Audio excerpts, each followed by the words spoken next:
What you doing, gamers? I'm the AC, the Nintendo nerd with the Nintendo, and Nintendo had another Indie World presentation, and man, there's a lot. I love playing indies. I'll probably spend more time playing indies than their bigger games, even though those are great too.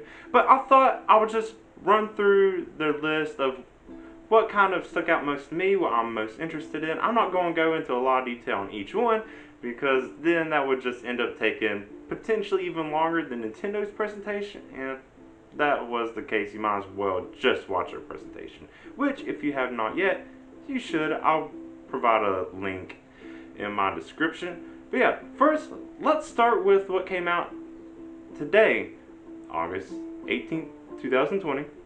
Because there's actually several that come out right after the presentation. So first I'm going to start with the one that interests me the most and just seems really cool. It's called Raji, an Ancient Epic. It's by Naughty Heads Games. What makes this so cool is it's based on an Indian epic. And it's an Indian-based game made by an Indian-based game company. Oh, it's so cool. It just looks cool too, but the idea and the concept of it isn't something that's been tapped into much. And there's so many cool things that could come from this, and if there's more Indian-like games, oh man, there's a lot of cool stuff that could come from India. But I'm really looking forward to this. I really want to get it.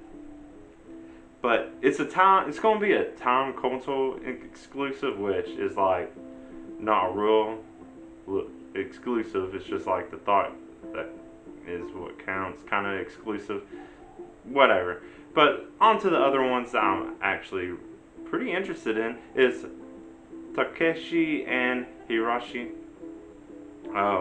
It's adorable. It's like a brother is making a game for his little brother. Super touching concept. I don't know if this is something I'll really get into. I just thought potentially the story of it just seems like it would be something really heartfelt while being something fun to play. The other one that really interests me is Spiritfarer. Aesthetically, it just looked cool and it seemed like a kind of fun concept, something interesting that I would enjoy. Nothing like really sticks out about it, but compared to the rest, this is one of the three that really got my interest. Mainly was the video. I thought the video they used to present it was just really nice to watch, and I think that's what did it for me. But a few others that came out today, A Short Hike, another time console exclusive, whatever. Manifold Garden and Evergate. They're there. Nothing really about them stuck out to me, but watch the presentation, see for yourself. The problem is, the first three I mentioned, they're so good. I want to get all three. I might just stick with Raji. Nintendo, you make and present too many games to me at once. I want to get them all, but then I keep buying more games, and then I don't finish games, and then I'll be like, gotta finish my games before I get more games. You ruin it for me. I gotta finish something before I keep getting more. I might still end up getting 1, 2, 3, multiple of these, but let's go on before I get carried away on that rant. Here's some that come out not today. Hypnospace Outlaw comes out August 27th. You can pre-purchase this, and it's a demo today. But it's another one. I don't think I'll really get into it, but it's such a interesting and kind of bold concept to do. It looks like it all takes place on a old internet browser, which I don't know. I guess it's going for a nostalgic feel. It's like I said, it's interesting. I don't know how much I would get into it though. Another cool concept game is Card Shark, coming out in 2021. It's pretty much a game about cheating at cards. That's pretty much that's all to it. But a game about cheating, kind of all for it. That does actually sound fun. And then one other one, just because I thought this was adorable. Garden Story coming out in 2021 also.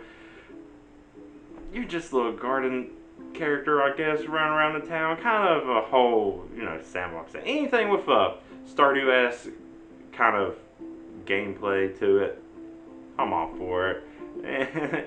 I don't know why. It's cute. It's adorable. If I still remember this as a thing next year, I'm probably going to grab it. But other games also not coming out today is Hades, coming out fall 2020. Subnautica and Subnautica Below Zero come to Switch on early 2021. I've seen people that have done gameplays of this already, so it coming to Switch I guess is a big deal, and Below Zero also coming. I haven't played it on anything else. I haven't even watched it. I just know people have played it. I guess it's a pretty popular game, so it's a good thing it's coming to Switch. Yeah. Another one, Bear and Breakfast, coming 2021. I want it to be Beer and Breakfast, but hey, I don't know. That could be a whole nother game. And then Torchlight 3 comes out fall 2020. Don't know about the other two Torchlight games. They may be good. I haven't played them or even heard about them until today.